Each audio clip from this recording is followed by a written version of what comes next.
എന്താ ഈ പ്രണയം എന്ന് പറയുന്നത്? ആകാശത്തു നിന്നും വീഴുന്ന ഈ മഞ്ഞു പോലെയാണോ? വളരെ സൈലൻ്റായി വന്ന് ഭൂമിയെ അതിൻ്റെ നിറങ്ങൾ കൊണ്ട് വർണ്ണിക്കുന്നത് പോലെ എന്നിങ്ങനെ നമ്മുടെ നായികയായ യുക്കിയുടെ ചിന്തകളെ കാണിച്ചുകൊണ്ടാണ് അതിമനോഹരമായ ഏവരെയും ഒരു നിമിഷമെങ്കിലും പ്രണയിക്കാൻ തോന്നിപ്പിക്കുന്ന ഈ ആനിമെ ചിത്രം തുടങ്ങുന്നത്. സത്യം പറഞ്ഞാൽ ഈ ആനിമെ കാണാൻ തുടങ്ങിയ പിന്നെ എനിക്ക് ഇന്ന് കണ്ണെടുക്കാൻ സാധിച്ചിട്ടില്ല. അത്രയ്ക്ക് മനോഹരമാണ് അതിലെ ഓരോ വിഷ്വൽസും. ശബ്ദങ്ങളുടെ ലോകം എന്തെന്നറിയാത്ത യൂക്കി എന്ന പെൺകുട്ടിയുടെ ജീവിതത്തിലെ അവളുടെ ലോകത്തെ ഓരോ കാര്യങ്ങളും അതിമനോഹരമായിട്ടാണ് അതിൽ കാണിച്ചിരിക്കുന്നത്.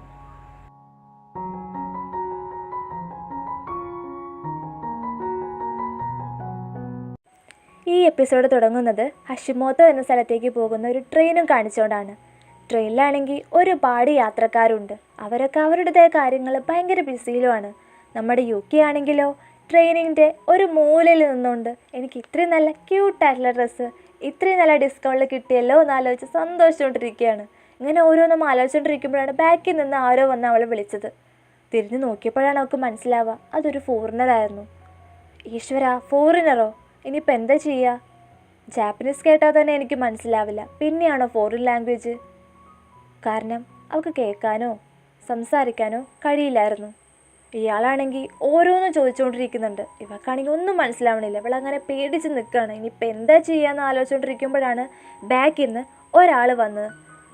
നിങ്ങൾക്ക് എന്തെങ്കിലും സഹായം വേണമെങ്കിൽ എന്നോട് ചോദിച്ചോളൂ എന്നാ ഫോറിനറടുത്ത് ചോദിക്കുന്നത്. നമ്മുടെ യുക്കി ആണെങ്കിൽ ഹാവു രക്ഷപ്പെട്ടു, അല്ല ആരാണിവൻ എന്നും പറഞ്ഞ് അവനെ നോക്കിയതും പിന്നെ അവൾ അവനെ തന്നെ നോക്കിക്കൊണ്ടിരിക്കുകയാണ് കണ്ണെടുക്കാതെ.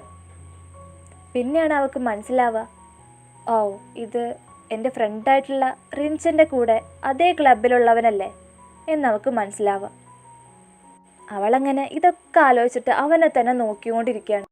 ആ ഫോറിനർ പോയതിന് ശേഷം അവൾ അവളുടെ ഹിയറിംഗ് എയ്ഡൊക്കെ അവന് കാണിച്ചു കൊടുക്കുന്നുണ്ട്. എന്നിട്ട് അവൻ്റെ അടുത്ത് താങ്ക് യു പറയാനായിട്ട് ടൈപ്പ് ചെയ്ത് തുടങ്ങുമ്പോഴത്തേക്കും അവൻ അവളെ തടഞ്ഞുകൊണ്ട് ചോദിക്കുന്നുണ്ട്, എന്താ നിനക്ക് ലിപ്പ് റീഡ് ചെയ്യാൻ കഴിയില്ലേ?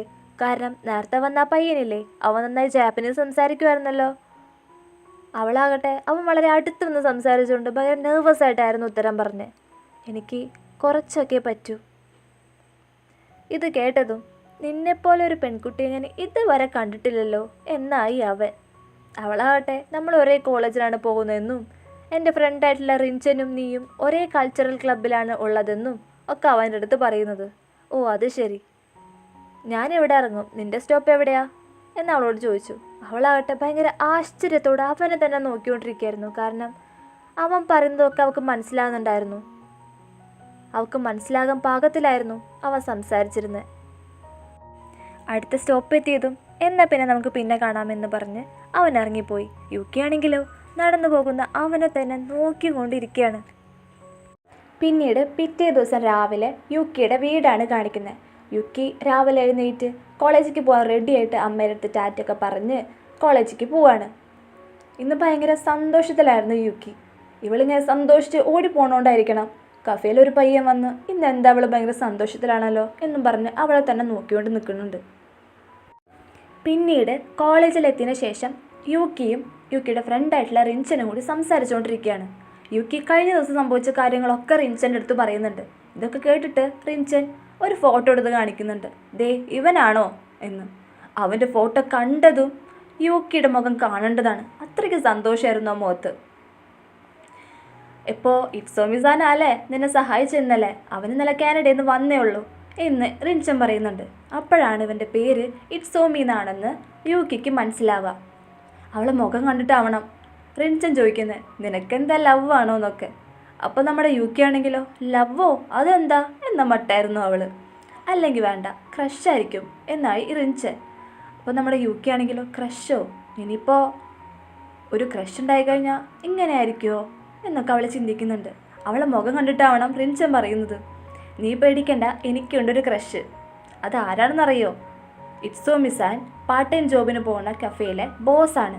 അവർ രണ്ടുപേരും കസിൻസാണ് ആക്ച്വലി എന്നൊക്കെ പറഞ്ഞ് അപ്പോൾ നമ്മൾ റിൻചൻ ചോദിക്കുന്നുണ്ട്, നമുക്ക് അവരെ കഫേക്കൊന്ന് പോയാലോ?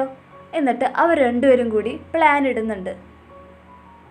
അന്ന് രാത്രി പുതിയ ഡ്രസ്സൊക്കെ എടുത്തിടുന്നുണ്ട് യുക്കി കഫേക്ക് പോകാനായിട്ട്. അമ്മയുടെ അടുത്ത് റിൻചൻ്റെ കൂടെ ഒന്ന് ഔട്ടിങ്ങിന് പോയിട്ട് വരാം അമ്മയെന്നൊക്കെ പറഞ്ഞ് ഇറങ്ങുന്നുണ്ട്. എന്നിട്ട് അവർ രണ്ടുപേരും കൂടി കഫേയുടെ മുന്നിലെത്തി. കഫേയുടെ മുന്നിലെത്തിയതും നമ്മൾ റിഞ്ചനായിരുന്നു പേടി. റിഞ്ചൻ്റെ മുഖം കാണേണ്ടത് തന്നെയായിരുന്നു. റിഞ്ചൻ പറയുന്നുണ്ട് യുക്കിയുടെ അടുത്ത്, എന്നെ കാണുന്ന ഭംഗിയില്ലേ, നീ ക്യൂട്ടാന്ന് എനിക്കറിയാം, പക്ഷേ നീ ബോസിനൊന്ന് നോക്കിയേക്കരുതേ എന്നൊക്കെ പറയുന്നുണ്ട് യുക്കിയുടെ അടുത്ത്. യുക്കി പറയുന്നുണ്ട്, നീ പേടിക്കേണ്ട റിഞ്ചൻ, നിന്നെ കാണാൻ നല്ല ഭംഗിയുണ്ട്, നീയും ക്യൂട്ടായിട്ട് തന്നെയുള്ളത് എന്നൊക്കെ പറയുന്നുണ്ട്. കഫേയിലെത്തിയതും അവനെ കണ്ടതും യുക്കിക്ക് ഭയങ്കര സന്തോഷമായി. അവിടെ നമ്മുടെ ഇറ്റ്സോമി ആണെങ്കിൽ ഓരോ പണികൾ ചെയ്തുകൊണ്ട് നിൽക്കുക. യുക്കി ആണെങ്കിൽ അവനെ തന്നെ നോക്കിയോണ്ട് ഇന്നെന്താ അവൻ ഭയങ്കര സ്പെഷ്യലായിട്ടുണ്ടല്ലോ, നല്ല ഹാൻസം ആയിട്ടുണ്ടല്ലോ എന്നൊക്കെ ഇങ്ങനെ ചിന്തിച്ചുകൊണ്ടിരിക്കുകയാണ്. അപ്പോൾ നമ്മുടെ റിഞ്ചൻ പറയുന്നുണ്ട് ഇറ്റ്സോമിയുടെ അടുത്ത്, താങ്ക് യു കേട്ടോ ഇന്നലെ എൻ്റെ യുക്കിനെ സഹായിച്ചതിന് എന്നൊക്കെ പറയുന്നുണ്ട്. അപ്പോഴാണ് നമ്മുടെ ബോസ് വരിക. ബോസ് വന്നിട്ട്, എന്താ റിഞ്ചൻ, നിനക്ക് ഇത്രയ്ക്ക് ഇഷ്ടമായോ സ്ഥലം ഇടയ്ക്കിടയ്ക്ക് വരാനായിട്ട്? ബോസിനെ കണ്ടതും റിഞ്ചൻ്റെ മുഖം കാണേണ്ടതാണ്. അവൾ ഭയങ്കര ടെൻഷൻ അടിച്ചുകൊണ്ട് പറയുന്നുണ്ട് യെസ് എന്നൊക്കെ. ഇന്നൊരു ഫ്രണ്ടിനെയും കൊണ്ടാണല്ലോ വന്നേ, ഹലോ എന്നൊക്കെ യുക്കിയുടെ അടുത്ത് പറയുന്നുണ്ട്. യുക്കി ആണെങ്കിൽ ഒന്നും കേൾക്കാത്തതുകൊണ്ട് തന്നെ അവളൊന്നും മിണ്ടാണ്ടിരിക്കുകയാണ്. പിന്നെ റിഞ്ചൻ ബോസിൻ്റെ അടുത്ത് എല്ലാ കാര്യങ്ങളും യുക്കിനെ കുറിച്ച് പറയുന്നുണ്ട്. കുറേ കഴിഞ്ഞപ്പോഴാണ് യുക്കി അത് ശ്രദ്ധിക്കുക. അവൾക്ക് ക്ലിയർ ആയിട്ടൊന്നും മനസ്സിലായില്ലെങ്കിലും തന്നെ പറ്റിയാണ് അവർ സംസാരിക്കണതെന്ന് അവൾക്ക് മനസ്സിലായി. അവളങ്ങനെ അവരെന്തായിരിക്കും സംസാരിക്കണമെന്ന് ആലോചിച്ച് ഇരിക്കുമ്പോഴാണ് പെട്ടെന്ന് ഇറ്റ്സോമി വന്ന് യുക്കിയുടെ അടുത്ത് ചോദിക്കുന്നത്, എന്താ നിനക്ക് വേണ്ടേ, ബൂസ് വേണോ എന്ന് ചോദിക്കുന്നുണ്ട്. ഇവളാണെങ്കിൽ പെട്ടെന്ന് വന്ന് വിളിച്ചതും ഞെട്ടിപ്പോയിരുന്നു. ഇവളിങ്ങനെ അവൻ്റെ മുഖത്ത് നോക്കിക്കൊണ്ട് ഇങ്ങനെ ചിന്തിച്ചുകൊണ്ടിരിക്കുകയാണ്, എന്താ ഇവൻ ചെയ്യുന്നതൊക്കെ എനിക്ക് പോസിറ്റീവായിട്ടാണല്ലോ തോന്നണേ എന്നിങ്ങനെ ആലോചിച്ചുകൊണ്ടിരിക്കുകയാണ്. എന്നിട്ട് അവൾ പറയുന്നുണ്ട്, എനിക്ക് 19 വയസ്സേ ആയിട്ടുള്ളൂ, ലീഗലി ഡ്രിങ്ക് ചെയ്യാറായിട്ടില്ല, എനിക്കതുകൊണ്ട് ടീ മതി എന്ന് പറയുന്നുണ്ട്. അതിനുശേഷം റിഞ്ചൻ വന്നിട്ട് യുക്കിയെ അടുത്ത് ചോദിക്കുന്നുണ്ട്, നിനക്കറിയോ ഇറ്റ്സോമി ട്രൈലിംഗലാണെന്ന്. അപ്പോൾ അവൾ എന്ത് ട്രൈലിംഗലോ? അപ്പോൾ റിഞ്ചൻ പറയുന്നുണ്ട് ഇറ്റ്സോമിക്ക് 3 ലാംഗ്വേജ് സംസാരിക്കാൻ പറ്റുമെന്ന്. അത് കേട്ടതും അവൾ അറിയാനുള്ള ആകാംക്ഷയോട് കൂടി അവനോട് ചോദിക്കുന്നുണ്ട്, ബാക്കി ഏത് 2 ലാംഗ്വേജ് നിനക്ക് സംസാരിക്കാൻ പറ്റുക? അവനാകട്ടെ ജർമ്മനും ഇംഗ്ലീഷും എന്ന് പറയുന്നുണ്ട്. പിന്നെ എനിക്ക് കുറച്ച് ചൈനീസ് പറയാം, പിന്നെ ഞാനിപ്പോൾ സ്പാനിഷ് പഠിച്ചുകൊണ്ടിരിക്കുക എന്ന് അവളോട് പറയുന്നുണ്ട്. ഇതൊക്കെ കേട്ട് ഭയങ്കര സന്തോഷത്തിൽ അഭിമാനത്തോടെ ഇരുന്ന് കൈയടിച്ചുകൊണ്ടിരിക്കുകയാണ് യുക്കി. കൂടെ റിഞ്ചനും ഉണ്ടായിരുന്നു. അങ്ങനെ ഇരിക്കുമ്പോഴാണ് പെട്ടെന്ന് കുറേ ഫോറിനേഴ്സ് വരുന്നത്. അതിലൊരു പെണ്ണ് ഓടി വന്ന് ഇറ്റ്സോമിയെ കിസ് ചെയ്യുന്നുണ്ട്, എന്നിട്ട് കെട്ടിപ്പിടിക്കണമൊക്കെ ഉണ്ട്. ഇത് കണ്ടത് നമ്മുടെ യുക്കിൻ്റെ മുഖം ഒന്ന് കാണേണ്ടതാണ്. എന്താ ഇവിടെ സംഭവിക്കുന്നതെന്ന മട്ടിലായിരുന്നു അവൾ. പിന്നെ ഫോറിനേഴ്സ് ഇങ്ങനെയായിരിക്കാം ചിലപ്പോൾ ഗ്രീറ്റ് ചെയ്യുന്നുണ്ടാവുക.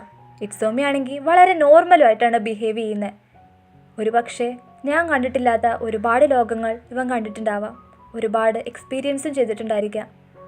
ഇങ്ങനെയൊക്കെ ഓരോന്നും ആലോചിച്ചുകൊണ്ടിരിക്കുകയാണ് യുക്കി. അത് കഴിഞ്ഞ് തിരിഞ്ഞു നോക്കിയപ്പോഴാണ് കാണുന്നത് റിഞ്ചൻ നമ്മുടെ ബോസിൻ്റെ നമ്പർ വാങ്ങിക്കൊണ്ടിരിക്കുകയാണ്.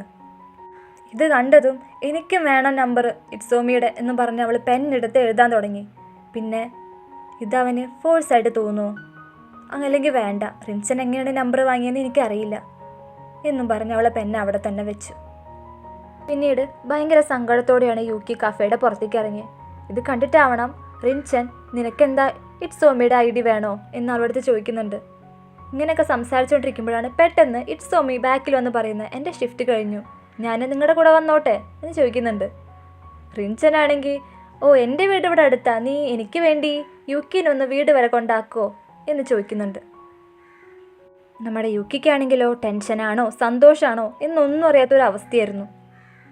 അന്ന് രാത്രിയാണെങ്കിൽ നന്നായി മഞ്ഞ് പെയ്യുന്നുണ്ടായിരുന്നു. ഇറ്റ്സോമി യുക്കിയും കൂടി ഇങ്ങനെ നടന്നു പോയിക്കൊണ്ടിരിക്കുകയാണ്. പെട്ടെന്നാണ് ബാക്കിൽ നിന്നൊരു ബൈക്ക് വരുന്ന സൗണ്ട് ഇറ്റ്സോമി കേൾക്കുന്നത്. ഇറ്റ്സോമി അത് കേട്ടതും പെട്ടെന്ന് തന്നെ നമ്മുടെ യുക്കിനെ ചേർത്ത് പിടിച്ചു. എന്നിട്ട് അവളുടെ കൈയും പിടിച്ച് ഇങ്ങനെ നടക്കുകയാണ്. ഇതും കൂടി ആയപ്പോൾ നമ്മുടെ യുക്കിക്കാണെങ്കിലോ ഭയങ്കര സന്തോഷമായി. അവൾ രണ്ടും കൽപ്പിച്ച് അവൻ്റെ അടുത്ത് എനിക്ക് നിൻ്റെ കോണ്ടാക്റ്റ് ഡീറ്റെയിൽസ് തരുമോ എന്ന് ചോദിച്ചു. അവനാവട്ടെ അതിനെന്താ തരാലോ, അത് ഞാനെങ്ങനെയാണ് സൈൻ ലാംഗ്വേജിൽ പറയുക എന്ന് അവളോട് ചോദിക്കുന്നുണ്ട്. എന്നിട്ട് അവൾ അവൻ്റെ അടുത്ത് അതിൻ്റെ സൈൻ ലാംഗ്വേജൊക്കെ പഠിപ്പിച്ചു കൊടുക്കുന്നുണ്ട്. എൻ്റെ വീട് ഇവിടെ അടുത്താണ്, ഇവിടെ തൊട്ട് ഞാൻ സേഫാ, നീ പൊക്കോളൂ എന്നും പറഞ്ഞ് തിരിഞ്ഞ് നടക്കാൻ നേരത്താണ് അവൾ അവൻ്റെ അടുത്ത് ചോദിക്കുക, ഈ ലോകം വളരെ വലുതാണോ? അവൻ പറയുന്നുണ്ട്, അതെ, വളരെ വലുതാണ്. അവൻ്റെ കണ്ണുകളിൽ ഈ ലോകം എത്ര വലിയതാണെന്ന് അറിയാനായിട്ട് അവൾ ആഗ്രഹിച്ചു. അപ്പോൾ കുറച്ച് കഴിഞ്ഞപ്പോഴാണ് അവളുടെ മൊബൈലിൽ ഒരു മെസ്സേജ് കാണുക, എന്നെ നിൻ്റെ ലോകത്തേക്ക് വരാനായിട്ട് അനുവദിക്കുമോ? അതായിരുന്നു ആ മെസ്സേജ്. അത് കണ്ടതും അവളുടെ കണ്ണുകളെല്ലാം സന്തോഷം കൊണ്ട് നിറഞ്ഞു പോയിരുന്നു. അവൾ അവിടെ നിന്ന് തുള്ളിച്ചാടാനായിട്ട് തുടങ്ങി. അവനാണെങ്കിൽ അവളെ നോക്കി ചിരിക്കുന്നുണ്ടായിരുന്നു. പിറ്റേ ദിവസം രാവിലെ ഭയങ്കര എന്തെന്നില്ലാത്ത സന്തോഷത്തോടു കൂടി കോളേജിലേക്ക് പോവാണ് യൂക്കി. ഇന്ന് റിൻചൻ്റെ അടുത്ത് ഇന്നലെ ഉണ്ടായ സംഭവങ്ങളൊക്കെ പറയണം, പിന്നെ അവനെ കാണും വേണം എന്നും പറഞ്ഞുകൊണ്ടാണ് ഈ എപ്പിസോഡ് ഇവിടെ അവസാനിക്കുന്നത്. നിങ്ങൾക്ക് ഈ എപ്പിസോഡ് ഇഷ്ടമായെങ്കിൽ ലൈക്ക്, ഷെയർ, സബ്സ്ക്രൈബ് ഒക്കെ ചെയ്തേക്കണേ.